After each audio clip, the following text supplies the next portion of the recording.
Welcome back to Emmanuel Church Marlborough. Thank you for joining in again. My name is Ruben and I serve as the pastor here. It's been brilliant over the past few weeks to walk with you with Jacob in the Bible, nearly 2,000 years before Jesus. I've loved these stories. From next week, we're going to be studying the great I ams that Jesus said in John's Gospel. I am the bread of life. I am the good shepherd, and so on. It'll be great. So this is our last session in this series in the life of Jacob. Sometimes people accuse Christians of being so heavenly minded that they're of no earthly use. By that, I think they mean that we think so much about God that we don't actually do much good. Well, that ought to be a false kind of choice. Actually, maybe sometimes we have the opposite problem. Maybe sometimes we're so busy living life, trying to be nice, hard-working, friendly, helpful people, that we don't have much time for God. Well, this reading should help us with those two challenges. We'll see, on the one hand, share grace. That's the horizontal relationships with each other. Share grace. And then we'll see, don't settle for anything less than God. That'll be on the vertical relationship. First then, share grace. But before we get into this, please read the passage in the Bible. It's Genesis chapter 33, and then join us again. Share grace. This is verses 1 to 11. This chapter is full of God's grace. Jacob gets grace from God. Jacob shares grace with his brother Esau. Esau shares grace with Jacob. There's grace everywhere. I love grace. Not just the way somebody dances or not just the name, but grace, it means a present, a free gift, when somebody gives us something that we don't deserve. Jacob's whole story, his whole life is all about grace. He's always been so blessed, and yet he hasn't deserved it. He's been a scoundrel. His name means trickster. Literally, he grabs the heel. Jacob has tricked and traded his way to the blessings God promised his family line. Remember, Jacob stole those blessings from his big brother Esau, and Jacob had to run away. And Jacob has spent 20 years grappling with his equally tricksy uncle Laban, grappling to get married, grappling for money. And now Jacob left his uncle Laban in northern Iraq, and he's traveling with his family home. He's going home to the land that God had promised him. Last week, for the first time as far as we can tell, Jacob recognized that all he had was grace, God's undeserved gift to an undeserving man. And today's Bible reading is full of grace, or favour as it's sometimes translated. And you picture the scene in the desert, in the wilderness, as the two twins meet for the first time in 20 years. From one side comes hairy, scary Esau with a gang of 400 men. From the other side comes a procession. Jacob is at the front. Very unusually, he's being brave and humble as he bows down 7 times. Can you see him bowing down to his brother Esau? Then come his wives, Leah and Rachel, and their servants and their children.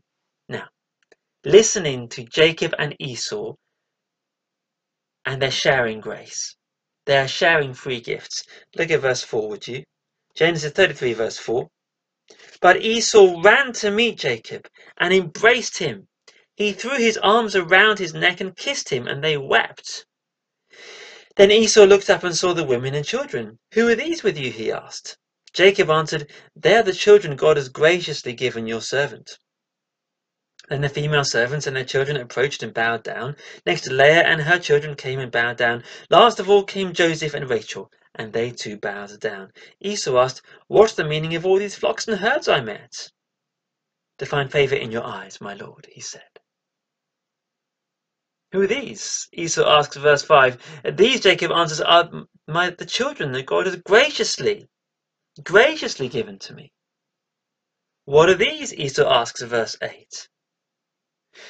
Jacob has just sent, ahead of his procession, he sent 550 animals, roughly, as presents for Esau. Can you imagine a knock on your door tomorrow morning, breakfast time, open the door, there's 550 animals a present for you. It's amazing grace. Now, why did Jacob share grace? In hope that Esau will also share grace with him. What are these? Esau asks, and Jacob answers verse 8, they're to find favor. They're literally to find grace in your eyes. Now, that was just the grace warm-up. Dive into the heart of the story with me and see them sharing grace. It's amazing. Verse 9. Can you see verse 9? But Esau said, I already have plenty, my brother. Keep what you have for yourself. No, please, said Jacob. If I have found favor, grace, in your eyes, accept this gift from me. For to see your face is like seeing the face of God, now that you have received me favorably, graciously. Please accept the present that was brought to you, for God has been gracious to me, and I have all I need. And because Jacob insisted, Esau accepted it. It's like an epic desert film, and zooming into the middle, there are these two men meeting face to face, and Jacob says, to see your face is like seeing the face of God. What does Jacob mean? Does he mean Esau has a kind of angelically beautiful face? No. To see your face is like seeing the face of God. Do you remember last week? That's exactly what happened. Extraordinarily, Jacob saw the face of God. And we saw that when Jacob, a scoundrel as he had been, saw the face of the blazingly holy and just God, Jacob should have been blown up. But he wasn't. God blessed him. Incredible grace. Now Jacob says to Esau, it's happening again. To see your face is like what happened when I saw God's face yesterday. Now that you've received me favorably, graciously, in forgiveness. Esau, you're treating me like God did. 20 years ago, Jacob ruined Esau's life. At that time, Jacob said, chapter 27, I will kill my brother Jacob. Here is Esau, far stronger than Jacob with his gang of 400 men. There's no one else about, apart from these two parties. But far from killing Jacob, Esau does like God last week. Esau shows Jacob amazing grace. Let's be like that, sharing grace. As Jesus said, freely you've received, freely give. Now, there are some amazing connections here with a very famous story that Jesus told in Luke chapter 15 called the prodigal son. In Jesus' story, if you remember, there are two sons, just like Jacob and Esau. In Jesus' story, the younger son grabs his family inheritance and runs away, just like Jacob did. It's as if to say to his father, I want you dead. Much later, just like Jacob, the prodigal son comes home for reconciliation. Now, stunningly, in both stories, the younger sons get the same words of welcome. Look at verse 4, would you, of this account, chapter 33 and verse 4. But Esau ran to meet Jacob and embraced him. He threw his arms around his neck and kissed him, and they wept. Did you get that? He ran to him, threw his arms around him, and kissed him. Now, Jesus changes the story in only one way. There are some details that are different, but one main way. Jesus changes the story. In Jesus' story, it is the dad, and not the older brother who, and I quote, ran to his son, threw his arms around him, and kissed him. In Jesus' story, the dad represents God. God who came in the person of Jesus to take our guilt and our shame, that big embrace, taking on himself our guilt and our shame, so that he could welcome us and forgive us. In Jesus' story, the older brother is furious. He has not changed. Esau has changed. He is no longer furious. Esau shares grace with his little brother. In Jesus' story, the older brother is out in the field. It is the father who gives the son the embrace. The older brother is furious still. Now, why does Jesus change the story? Well, in context, because Jesus is talking to a bunch of religious leaders who are being just like the older brother, furious. They're muttering about Jesus. Jesus welcomes sinners and eats with them. And Jesus is saying, look, Esau puts you to shame. He shared grace. You've got to learn to share grace. Now, what about us? How could we share grace? The first question, of course, is have we received grace? In Jesus' story, the only son who ends up back in the Father's home, back in God's home, is the youngest one, the naughty one, who turns from his wickedness, says sorry, finds the Father's welcome, receives grace. Have we done that? Have we received God's grace? If not, please pray about it now. And if we have received it, then give grace. Maybe naturally we struggle to give grace. Maybe naturally we feel like the older brother. We're tempted to grumble about others, or to be angry about them, to be jealous of others, or to mock them. Maybe I wonder if you like those interactive TV programs. I think Bear Grylls has one where you can choose your outcome. You can choose what the hero does next. Question is, which version of this story would you choose to be in? Will we choose to be the older brother in Jesus' story? Friends, no. Let's ask God to help us be like Esau in the original story, to change, to leave that fury behind, to receive God's grace, and to share that grace with others. Maybe there's a relationship to be reconciled, a first step to take in prayer. Let's be quick to say sorry, quick to forgive, generous in our giving, generous in our assessment of others. What would it mean for you? We've seen first, show grace.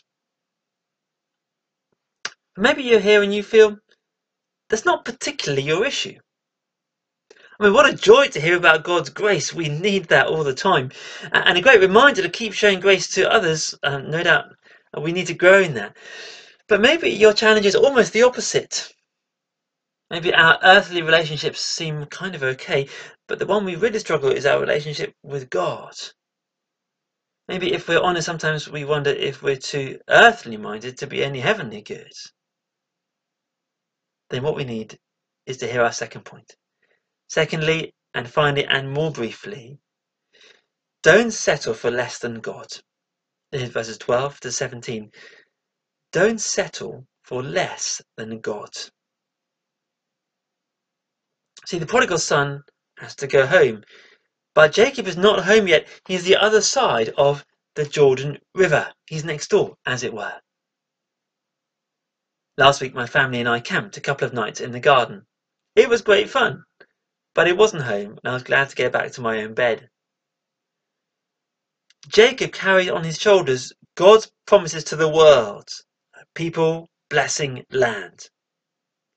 God has, in some sense at least, ticked two of those boxes already in his life. And now God sent him home for the third one, the land, the promised land of Canaan. But Esau invited Jacob to stay out of the land, to stay in Esau's land, a place called Seir, not in the promised land. Look at verse 12 with you. Then Esau said, "Let's be on our way, I'll accompany you." But Jacob said to him, "No, My Lord knows that the children are tender and that I must care for the ewes and cows that are nursing their young. If they are driven hard, just one day all the animals will die. So let my Lord go on ahead of his servants, while I move along slowly at the pace of the flocks and herds before me, and the pace of the children, until I come to my Lord in Seir. Jacob is being naughty, really. Jacob says, "No, you just go home first, Esau, and we'll follow. Yeah, we will follow afterwards to your home."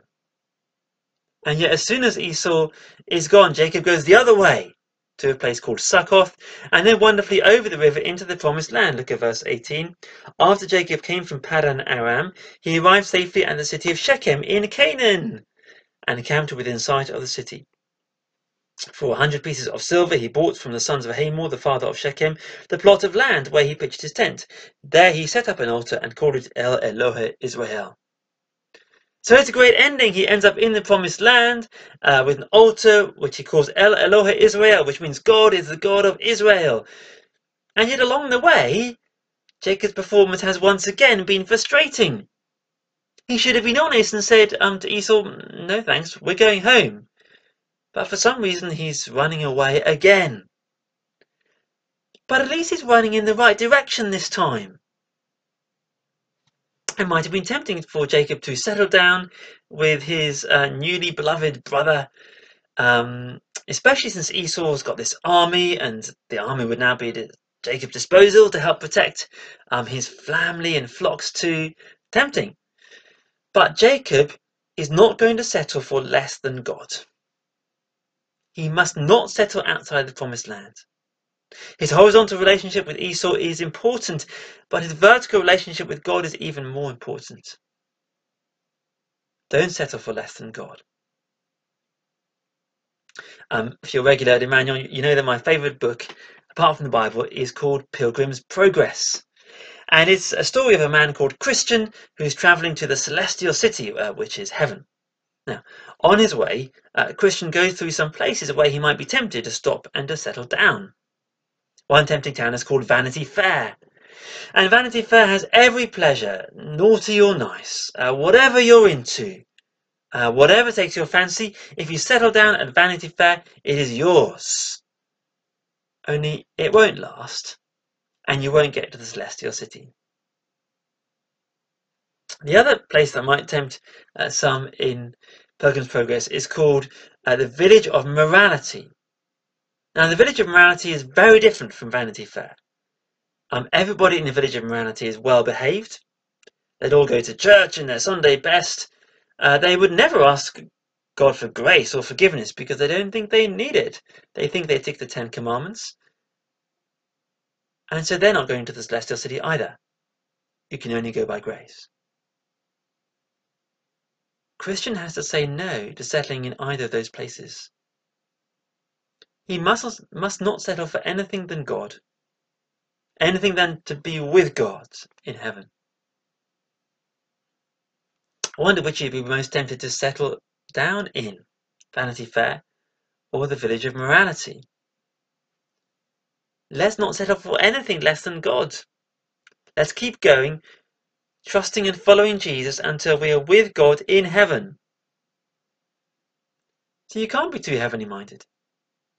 Jacob has that vertical relationship with God, and despite all his flaws, because he's heavenly minded, because he receives God's grace, because he loves God's grace, that grace now works out in his horizontal relationships and makes him of earthly use. Actually, if we're focused on the goal of being in heaven with God, that will make us more useful here and now. And what good is it to anyone if I'm sat in the Village of Morality patting my own back for being so good? What good would it do if I'm just in Vanity Fair, just chasing the bright lights and empty fun? But if we set our sights on heaven, on the celestial city, then we'll find ourselves freed up, cheerfully to encourage others to join us. I'm going this way, won't you come with me? And to do good as we go without worrying too much about the consequences. Let's share grace and settle for nothing less than God.